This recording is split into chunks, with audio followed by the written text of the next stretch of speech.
so much. Jess has just celebrated 5 years clean, if I'm not mistaken. All right. Oh, wow. And she's here tonight to share her journey with us through addiction and recovery. And so I'm going to just kind of turn it over to her. Right. Well, thank you so much for allowing me the opportunity to come and speak. I want to thank Miss Veronica for getting me in contact with Miss Patty, and again, I just appreciate the opportunities tonight. It's the best birthday present. I would rather be here. So thank you guys so much.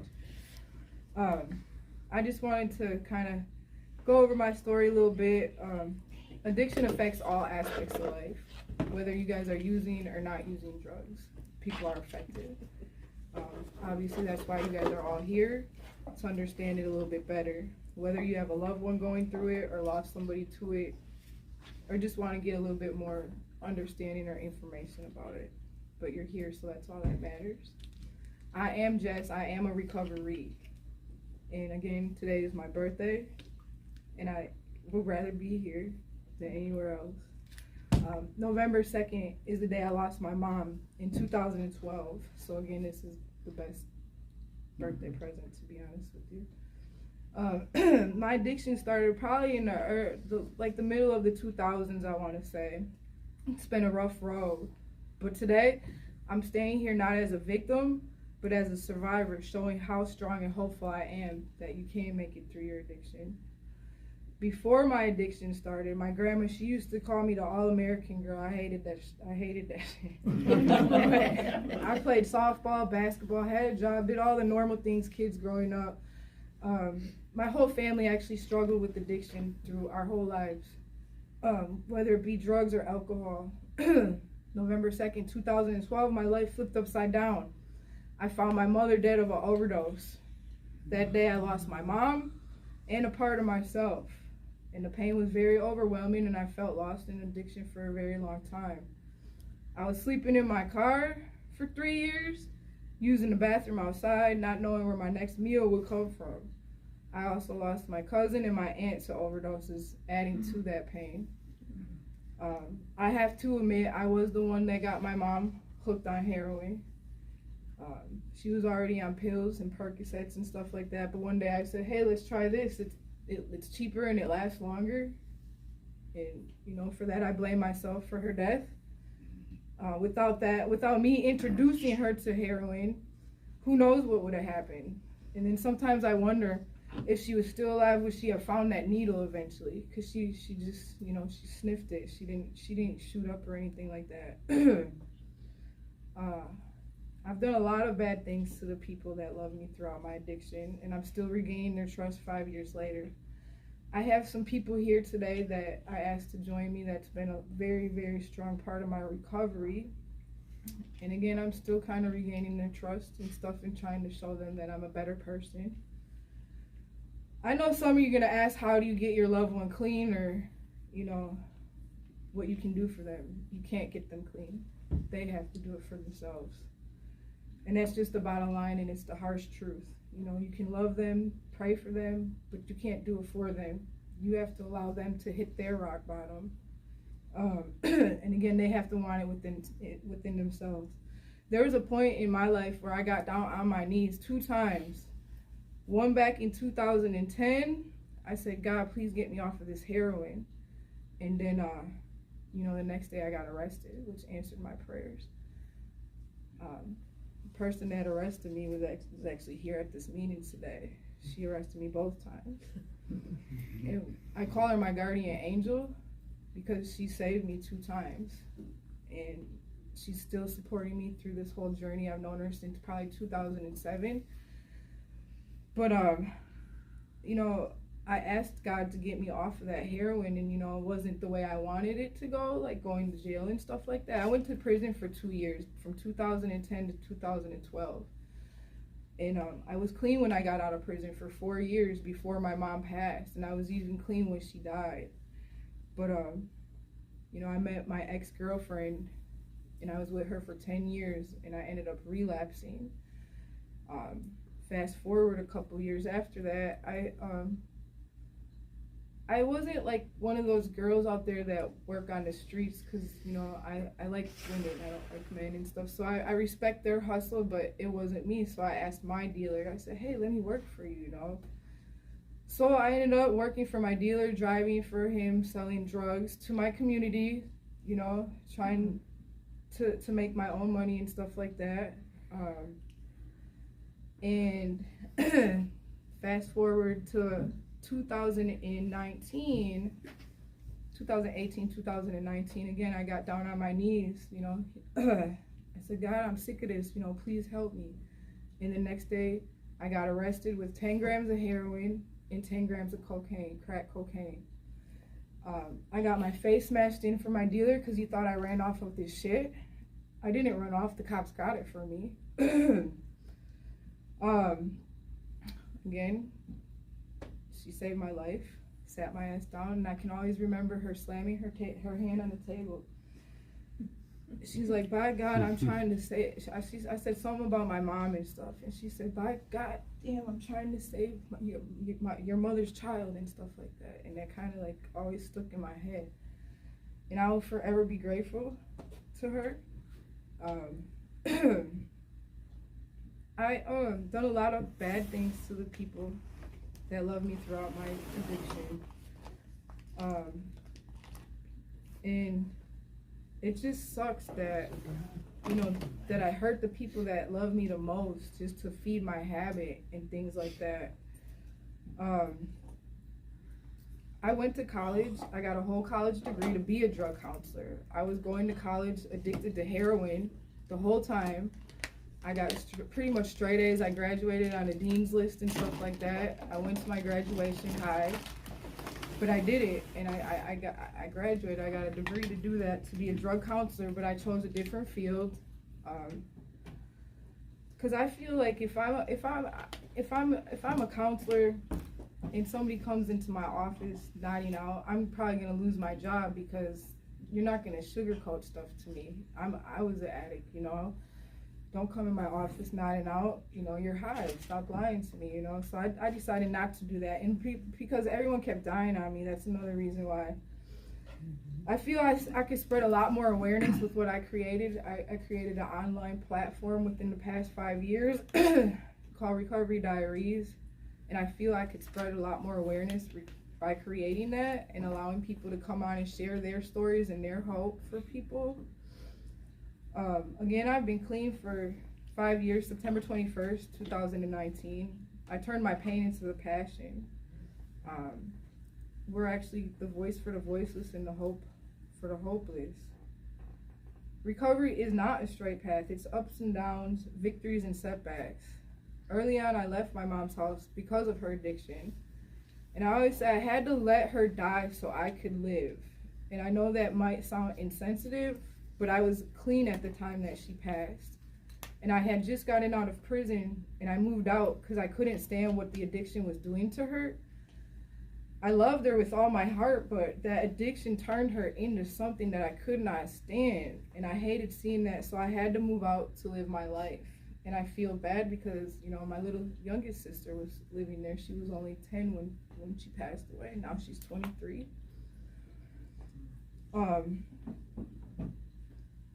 I stayed in a sober living facility for 2 years when I got into treatment, out of residential treatment.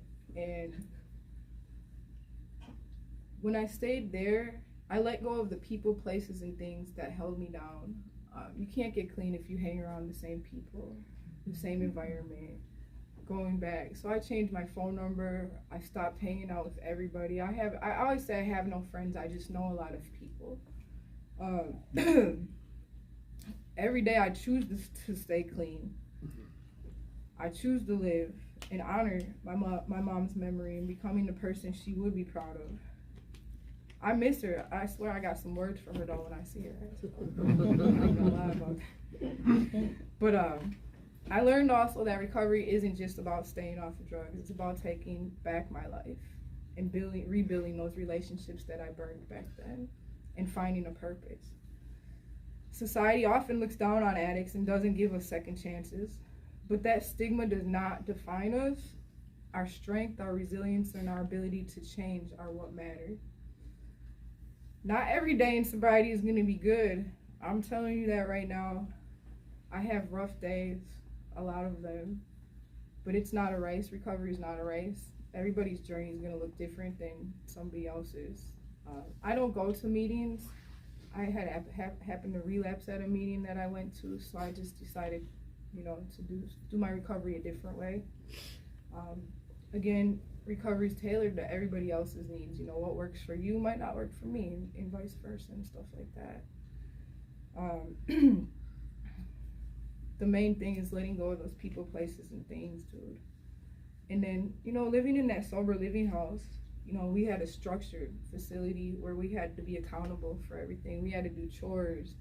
We had to do like our inpatient treatment, our outpatient treatment, and continue to work on our recovery while we were there. Cat litter is a chore. I'm telling you that right now, okay? The kitchen is a chore. I never ate there, and I'm like, I don't eat here. Why I gotta clean kitchen? Well, guess what's the two things I clean the most at home? My kitchen and that damn cat litter. You have to relearn all that stuff, because while you're living on the street in your car, and you don't have that, that structure and stuff that you need to survive every day. So I had to relearn how to live that. I started getting my credit back together and things like that. But I stayed there for 2 years, and I think that, that was really good for where I needed to be. I was in the hood too. The dope house was right behind me. If I wanted to get high, I could have got high. If you want to stay clean, you're gonna stay clean wherever they put you. So I stayed clean because I wanted to stay clean. And also I did not want to go back to prison. I was facing some major time this last time. Some major time. I had 10 grams of each, So I did what I had to do. Not because I was scared, like, I was done, man. I'm too old to be getting high, for one, and for two, it wasn't fun anymore. I don't think it ever really was fun, but it was just, I was at a point, like, I got my face, man. I don't know if he hit me with his gun or his fist. That's what happened, I don't know. And I just lost too many people to addiction. I've been through several deaths during my sobriety, and I managed to stay clean. Now, 3 days from now, I lost my mom, so, now I gotta deal with those emotions, and I've been dealing with that for the last 12 years. I've seen things that people shouldn't have to see when you're growing up. Your mom coming home drunk every day, or, your little sister calling you at work saying, hey, mom's so messed up. And then your other sister calling you, can you take me to take the kids to school, all nonchalant, and then you go there and your mom's face down on the bed, and she's already dead, and she knew that. I've seen too many people that I love die. I know all those people are watching down on me though, because I believe in signs. So my mom's birthday is 11/22. So every morning at 11:22 on the clock, she said good morning. And every night at 11:22, she says good evening. And I swear to God, I don't have to even be looking at the clock to be watching it. I'll just glance, and it'll be 11:22, and she's there for me. She's all every day. But people are, you're not alone. I even when it feels like you have nobody to reach out to, we're your biggest cheerleaders. I'd rather have people call me at 2 a.m. than to find out that you overdosed and died the night after. Recovery is not going to be easy. It's not good all the time. Life really does happen to you, but it's up to you to do what you can do, through that. Oh, let me go get high for 1 minute. No, that 1 minute could be your last 1 minute, and you never know what the hell's in these drugs anymore these days. It's not even real heroin anymore. These people are dying. I was just telling her driving here that, man, these streets used to be packed up Greenfield and National, with the prostitutes and stuff like that. And there's nothing out there no more. And you want to know why? It's because they're all dead. Because of all the drugs that are out here that's killing everybody. All of my friends are dead. All of them. So today I asked some people to be here to support me, that have been with me throughout my recovery and my entire life. Again, I have my youngest sister here, who was only 10 when we lost our mom. I have my aunt here, who I call my momty, because she took over when my mom passed away, and she raised us our whole lives. And like I said, my whole family struggles with addiction. I have cousins, that were struggling with addiction, they're also clean now.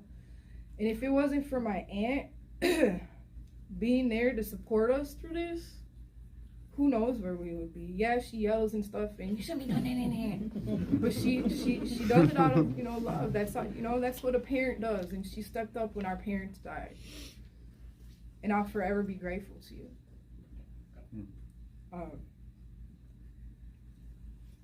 My partner Kayla is also here with me. She's been a strong support system in my recovery. We actually got clean together after meeting in treatment, which is totally frowned upon. You're not supposed to get into a relationship in recovery. But we vibed, and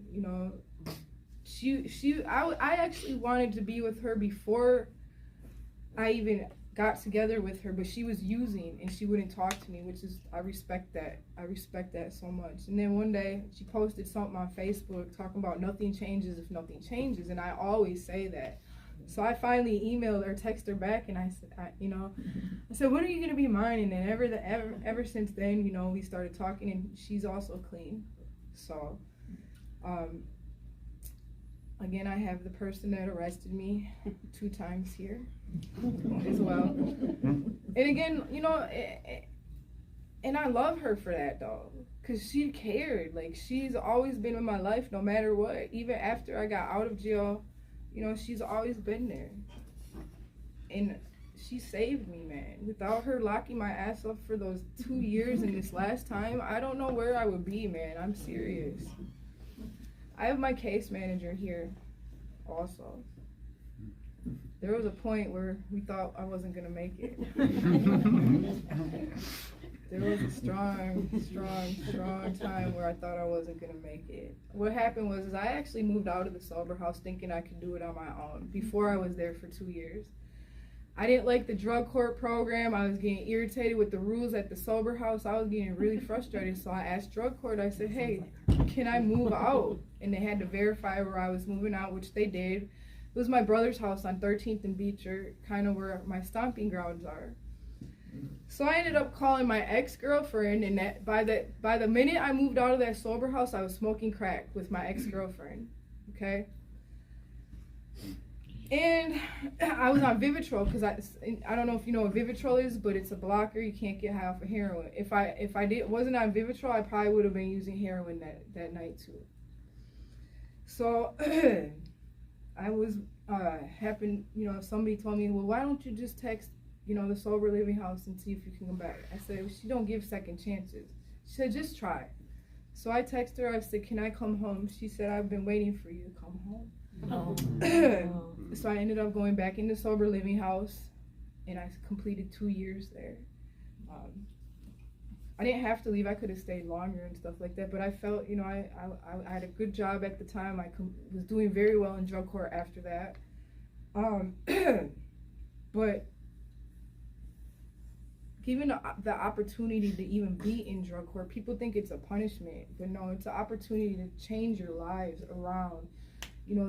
It is a hard program. It's not very easy at all, but getting that second opportunity at life really kind of made me think about where I wanted to be. And I didn't want to be 40 years old going into living in a sober living. I should own a house, not live in a sober house, at this age. But I always say, I'm right where I'm supposed to be. I had to go through what I went through to be where I am today. I could not have done this alone at all. I had a very, very strong team on my side. I still have a strong. I graduated drug court a long time ago before COVID.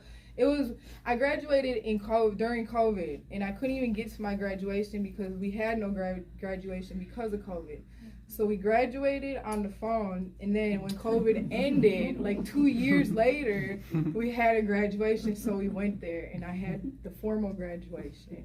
So that's pretty cool, But I could call my judge up, and they talk to me on a first name basis and stuff like that, and that's the support team that I have. I have the chief judge on my email.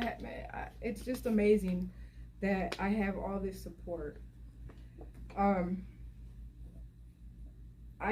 just grateful. I've become a better person, a more loving family member, and more compassionate friend. I've achieved things that I never thought would be possible, and just grateful for every moment of this journey, whether it be up or down. You know, you got to take the good with the bad. Life is good no matter what, and I always was told, if you can look up, you can get up. So if people fall down, if you can look up, you can get up. And that's all I wanted to do. I just wanted to be better for myself, mainly because I don't deserve to be living on the streets or sleeping in my car or using the bathroom outside with no toilet paper or wondering where I'm gonna get my next meal from. I'm just grateful.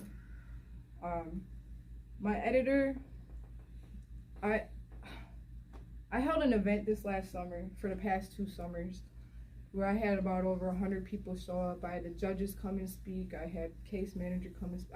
It was awesome.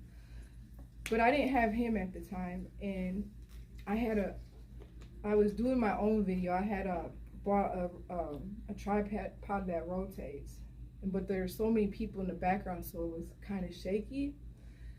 And I was about to throw in the towel and give up. I posted something on Facebook saying, you know, please forgive the shaky video, and somebody reached out to me.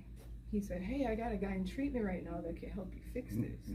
And it took me like a week to get, because I was ready to give up. Like, seriously, I was done with it. I just was frustrated. And I was like, you know what? I don't know if it was a God sending me a message. So I just finally emailed this gentleman, and I said, this dude said you could help me out. I sent him the video. He fixed it for me. I'm like, dude, you're the missing piece to my puzzle. Like, yo. And he's been working on my new page and my YouTube channel with the videos and stuff like that. And like I said, I was gonna give up, and he keeps thanking me for the opportunity, but he don't know what he done for me for my opportunity. So I'm so grateful for you for coming into my life and helping me out, because I don't know if you guys know how much it is to edit videos and stuff like that, but it's not cheap, and he's giving back, like just doing it out of the kindness of his heart. So I just want to thank you again for helping me out through this journey and my believing in my dream and stuff like that.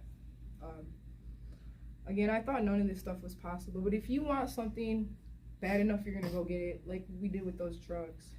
I did anything I could. I scanned my family members, I robbed people, I wrote checks, I did things I never thought I would ever do in my life.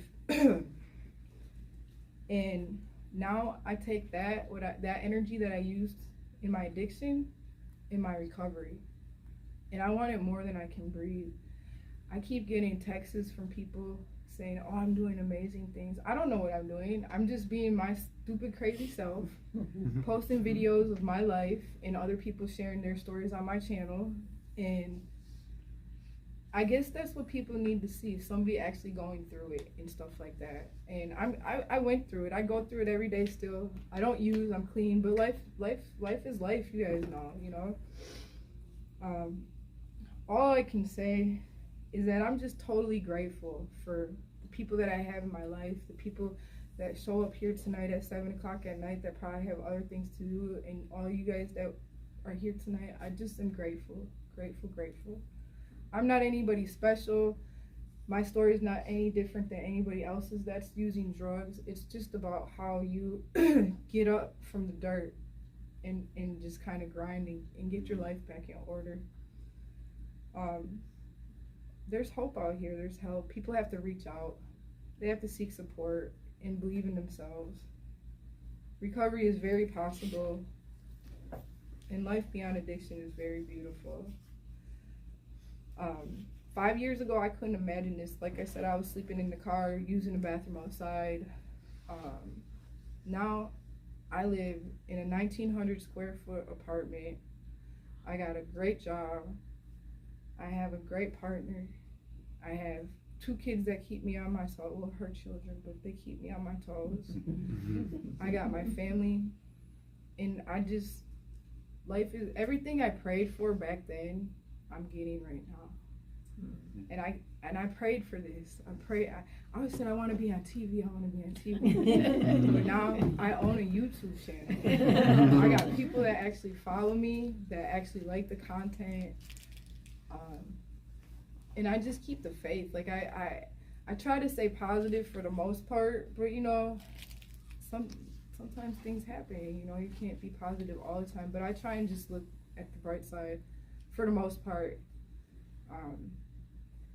Again, today's my birthday, and I just, man, I'm just happy to be here and be alive. They said I never would have made it past 25, but I say the joke's on you because I'm still alive. That's pretty much the gist of my story, the main things. Again, I just want to thank you for the opportunity for being here tonight, and thank you all for coming, all my peoples and stuff like that, all my new peoples. So, thank you so much. Thank you. Thank you. Thank you.